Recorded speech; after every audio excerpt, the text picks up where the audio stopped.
A simple way to create a digital bokeh effect in Photoshop. The first step is select your brush tool.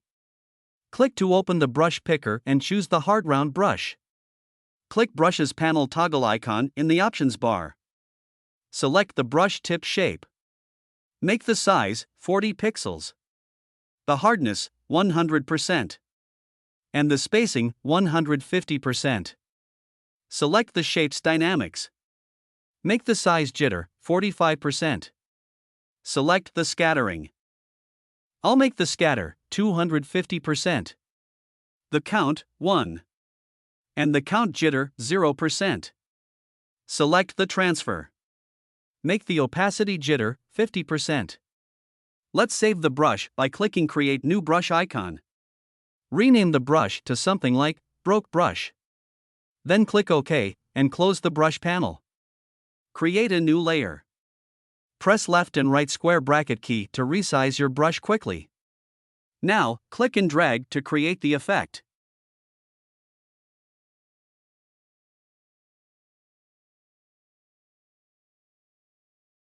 Change the blend mode to overlay. Right-click on the layer 1 and choose the Convert to Smart Object. Go to Filter, Blur, and choose the Gaussian blur. Increase the radius to 10 pixels. Then click OK. Create a new layer. Increase your brush size and begin adding the effect one more time.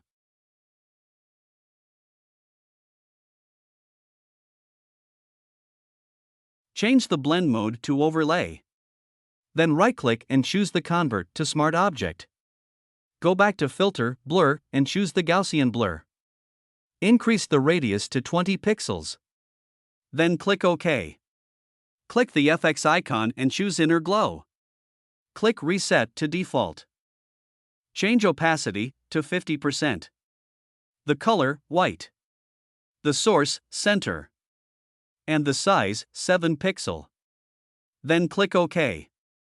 Make 1 copies of the background layer by pressing Ctrl J.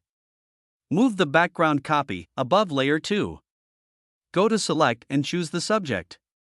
Click the Add Layer Mask icon. Right-click on the background layer and choose the Convert to Smart Object. Go back to Filter, Blur, and choose the Gaussian blur. Decrease the radius to 13 pixels. Then click OK. And that's it. Hope you liked it.